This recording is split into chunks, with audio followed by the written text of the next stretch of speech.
Hello, I'm Flugie, the Ordinary Movie Guy, here to give movie recommendations to the ordinary moviegoers such as myself. Before we get started with today's recommendation, I hope you smash that like button and hit subscribe to my channel. Give me a quick follow, leave a comment. Today, I want to talk about the movie Chef. It's a movie that came out in 2014.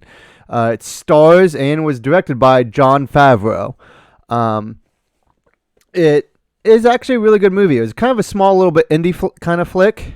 Like I said, Jon Favreau is the director, and he was the lead of this movie. And I think a movie like this is where Jon Favreau is at his best. Don't get me wrong, I like all the stuff he does. A lot of people might not recognize the name, but will recognize the actor.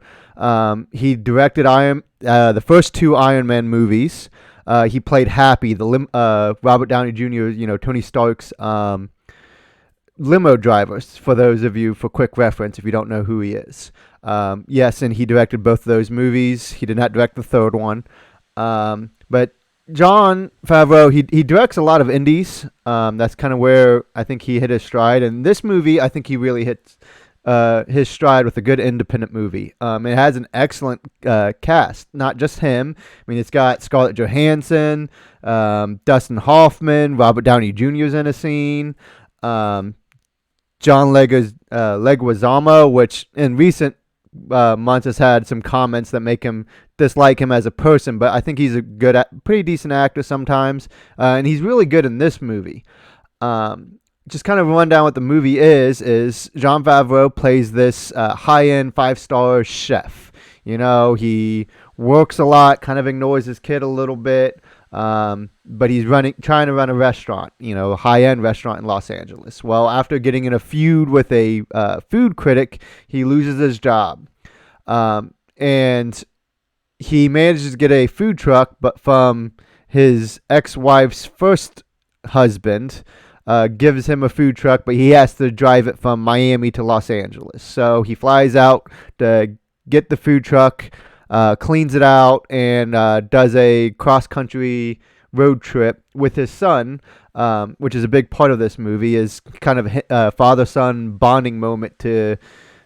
He's trying to teach his son why he's a chef, not just because he's trying to make money, but he loves cooking. He thoroughly enjoys giving good food to people. And he's trying to teach that to his son, and also just kind of bond with his son. Because of his work at the restaurant, he wasn't able to properly bond with his son. He kind of that weekend dad kind of thing. But this time over the summer, they do this cross-country trip, selling food and to people all over the country. It's a really good movie. It is rated R because of language. Nothing else really. It's kind of a delightful movie. I think anybody could just sit down, watch it, and go, okay, this was pretty good. It has about an hour 54 runtime, so it's not too long. It's nothing, holy crap, this is amazing, everybody will love it, would think this is the greatest thing ever, but it's kind of a nice, easygoing, in the middle of the week kind of watch, like, okay, I like it, not bad. I think anybody else could watch it, so I give it a 3-star movie. I recommend it. Give it a shot. Till next time, take care.